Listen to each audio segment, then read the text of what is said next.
G'day everyone, welcome back to another video. I'm out here in Casey, in a neighbouring suburb right to me. I'm here with Jai. I'm sure you've all seen the videos of the taken cars. I'm here to talk with Jai about what's exactly happened and what the council have done to steal these cars. Welcome, Jai.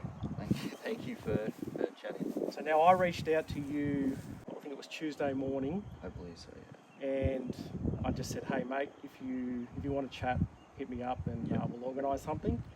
So it came about on Facebook. Tuesday morning I was having tea break at work and I seen Jai's post come up and I thought, this is crazy. What are the council doing? This is exactly what we were worried about happening in our shire that we've got to stop. So Jai, what happened? So I believe it started back in October. I believe we had a council member So you had a council member come to the property? And he just said, look, you got to clean up a little bit, and you got too many unregistered cars. And so that was sort of the first visit, and since then we had started getting rid of cars. I mean, we being that we've got such a big amount of land, we had other people's cars here too, so it was a good excuse anyway to just say to them, hey, come pick some stuff up and tidy up. So we'd done that. We tidied up. We'd made sure the grass was mowed, and it had been compliant. So you've told me that you've got rid of a couple of cars. Things were moving along. The thing with this is, I've been to the front of your property. It just looks like a normal street. There's nothing out of the ordinary. There's no mess. There's nothing. Nobody would know from the street view that there's multiple cars on this property. Yeah, and we've always tried to keep things sort of out of sight for everybody. Because obviously you want to be respectful to the neighbours as much as you can, and any people driving by, you don't want them to see that. So we've tried to keep it that way. So hence why we keep stuff out the back. We don't have unregistered cars on the front of the house. So they're all tucked away. Nobody can see them. I'm telling you, nobody can see these. I've driven past here many times and I've not noticed anything before. When they first approached, Mum and Dad had other plans. They couldn't be here, so they'd approach again, and they said, "Okay, we've seen you've made progress. Just keep going." So we did. We kept tidying up, making sure everything's neat. And then this was around like sort of Christmas break. So we had Christmas break. We come back, and they said, "Yep, we can see you've made progress. Just as long as it's, you keep going and it's tidy, you won't hear from us again." Okay. And that was the last of any form of communication we had from the council until Monday, when... So this all happened on Monday, all the cars? So all the cars got taken on Monday. Dad had gone to work early, which is not Which like is him. Unusual for him. Yeah, he went to work early. I start work at sort of 7 a.m, so I was already at work, and Mum was on a school run at the time, and they'd taken 2 cars in that time while we went home, and Mum got home from the school run and heard a noise and came out to the backyard to see the 3rd car on the truck, on the back of the truck. and I believe there was a council member here with her, with the tow truck driver, and Mum came out, she asked the questions, what's happening, where are they going. And did they have any paperwork or anything with them? There was no paperwork. There was no paperwork prior saying we are coming to remove these. Well, they're technically saying impound, seize. These vehicles, and since then we have still had no paperwork saying they've taken the vehicles, where they're taking them, the reasoning, what they're planning to do with them. So we still don't really know what's happened to the vehicles. We don't know how we're getting them back. If we're getting them back, got none of that information. No idea, you know, if they've gone to impound, what it's going to cost to get it back. Yep. We don't know. So you just left in limbo, not knowing what's happened to your cars, where they are. Correct. Who knows where they are? Yeah. They'd have to be in an impound yard somewhere. You would Sure. hope. Yeah.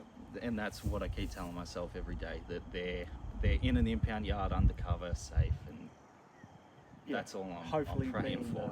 looked after. Yeah. Now, when the council came the first time, Yep. were there any threats of any fines or anything like that? Or was it just, can you clean up the property? Okay, So clean up and the paperwork will come. Which it did while we were away. Yeah. Okay, But so by then, now while you guys were on holidays, it appears as though they're taking that as non-compliance, that you're not removing enough of the property, which can't be done while you're on holidays. Even so, So there was 2 cars removed while you were away, so there was progress happening. Yeah, you mentioned to me earlier that on the morning that they were taken, you noticed a tow truck just up the road and you didn't think anything of it, but it's kind of like they were scoping the place out, waiting for you guys to leave. yeah, and look, it's hard to say, and you know, it's one of those things we still don't know for sure.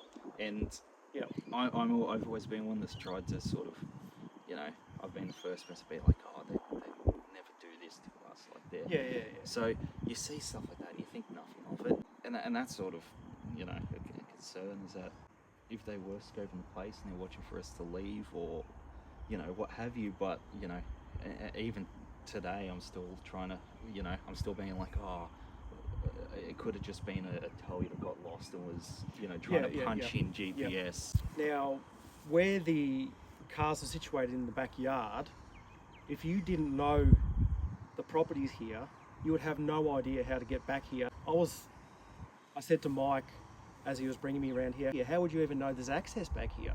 I would say the council's been doing some scoping out for a while to try and suss out what's going on here, and they're just taking their opportunity when no one's home, and let's get them out as quick as we can, and got sprung on the 3rd car, was it? Third car. Third car. Yep. So the council is stating on their website that they've put up Friday night that one of the cars has been returned. Is that the case? Is absolutely not the case. None of the 3 cars have been returned. As I said, we still don't know where You don't they know are. where they are. They're still... It's still, that's... Wherever they're taking them, that's where they still are. Yeah, I mean, if they're saying they've returned the car, it's definitely not here. None of them have made it back here. So I don't know what the council's on about there. I've seen the property deeds and stuff and the land access. Since these guys have lived here, there's been no back fence. So all the people putting out there that these guys have pulled down the back fence is totally untrue. There is no back fence. They lease this land all behind us, 5,000 square metres of it. It's their land, their property. The council should not be telling us what we can and can't do on our own property. So your car that was taken is your dedicated burnout car, which you take to meets. That car has still been at many places all across Victoria competing. You know, I've got trophies for it. It's not just like a junk car that we picked up and just started thrashing around. It's not a beater that you just hoon around in the streets and doing burnouts stupidly or anything like that. Exactly. It's dedicated burnout car. Yeah. Since that car has been in my ownership, it's never seen the road. It's been a trailer or track, and that is, that's it. So the engine in the ute you built yourself. So you're a family of car people. Yep. You love cars, We're- like myself. Exactly. You're just into cars, and it's your hobby. It's a livelihood. We're a family of car enthusiasts of races, and that's what it's always been, you know. Ever since I was a kid, it was always at the track. It's just, it's been a part of my life since I was a kid until now. You've done up the engine. You've got a done up gearbox in it, and you were telling me before that without the key, that you can't shift this car out of park. Now they've skull dragged it onto the back of the truck, and it would have been dragging those back wheels, and possibly done some damage to the gearbox. much hoping that is It not the hasn't, case, yeah. because I'd hate to think how much it'd cost to get that fixed, Yep. if I could afford to even get that fixed. The other car that was taken is your fiance Emily's BMW Yep. that you're planning to use as a wedding car when you get married. Yes. So that car was, and always has been her dream car. She's always wanted that particular BMW with all the options, the sunroof. That was her dream. And I actually remember her telling me that around the time we first got together, and I said, Yep. "Oh yeah, no worries, it's fine." Yep. And then I went and looked up online those cars and where to get one, and I remember turning to her and saying, "Oh, maybe we'll settle for something else." Yeah, But they're getting quite rare now, so they're getting very hard to get. yeah, And this has just been taken from them. yeah, This is the dream car, pride and joy, that was going to be the showpieces of the wedding, and Yep. it's just been stolen. we had every intention of having that car done, running with we do plan on getting it on the road and some sort of registered, but the intention was to have that car, looking nice and running for the wedding to, Yep. be able to take photos with, because that's her dream.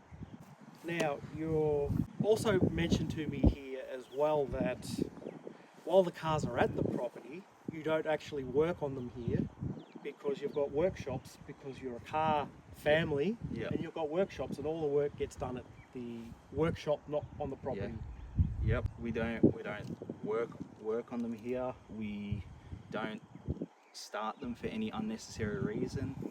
So there's no starting them at crazy hours, revving the engines. Definitely not. I mean, we would not like that if our neighbours did that to us, so why would we do it to Yep. them? So you're very respectful to Yeah. your neighbours. Yep. The most we'll do is, if the car's got to go on the trailer to go somewhere, whether it's to go to the workshop to get worked on, or whether it's to go to an event, it'll get started up just to drive it on the trailer, seconds on the trailer.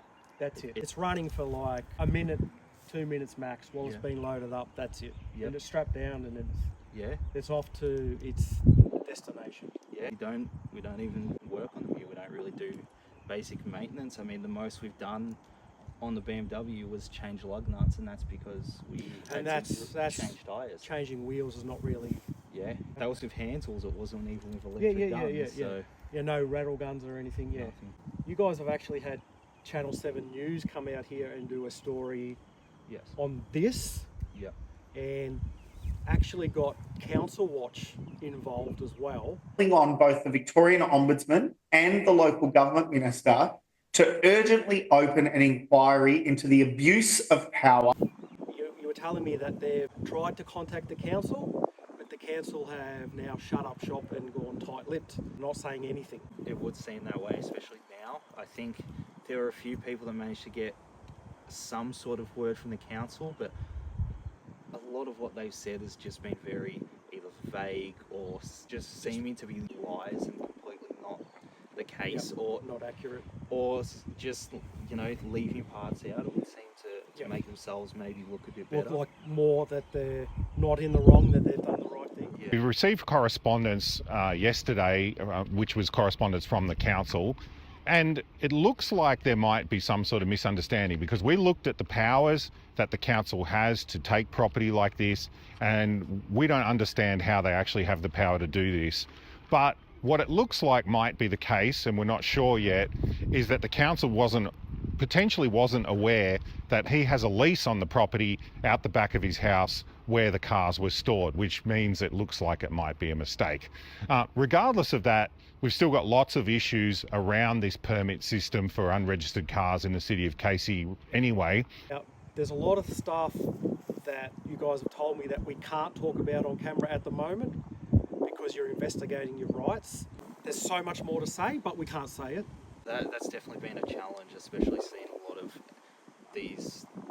lot of false accusations all over social media. Obviously, there's more we want to say because we can, prove them wrong and let them know that they're wrong. The thing that I find totally outrageous is people are finding your address and just posting it online everywhere. Yeah. Like, your address has just been splashed everywhere. And These guys are entitled to their privacy. Why are you putting it out there, guys? Like, leave them alone. Yeah. They don't want people harassing them, saying, making up rumours about them. This is not on. Give them their privacy. They're devastated at what's happened. Let's get it sorted out. Stop posting up where they live. Yeah. This is not right. Especially over a lot of hearsay. Like,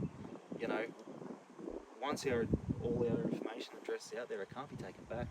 That's it. Once it's online, it's online forever. So just think about what you're doing before you post up somebody's personal address, guys. Come on, let's be real. What it appears to be as well is you could have 20 registered cars on your property and just look like an absolute car park, but as soon as you've got an unregistered car, that's when they want to hit you because they want their money grab. They want your $400 per quarter, cash in their pockets. Because this is just a big money grab to make money for the council. Stop taking our hobbies away from us and ruining what we love doing. That's the story out here in Casey. I want to thank Jai and his family for having me over to get the facts out of what's happened, and hopefully you hear us back soon from the council, and hopefully you get your cars back without having to pay an impound fee or anything like that. They realistically should be delivering them back to you free of charge. They've taken them unlawfully, so they should be bringing them back, no questions asked. Just a reminder, guys, the council meeting's this Tuesday, 18th at 6 p.m. If you are coming along, if you want to submit a question before 10 a.m. tomorrow, questions must be in. I'll be there. If you see me, come and say good day. I'd love to have a chat with you. I'll see you there as well. Hopefully, we can get this sorted out as quick as possible. On that note, I'd like to say thanks for watching. Thanks for Jai and family. I'll see you at the council meeting on Tuesday. Ciao, ciao.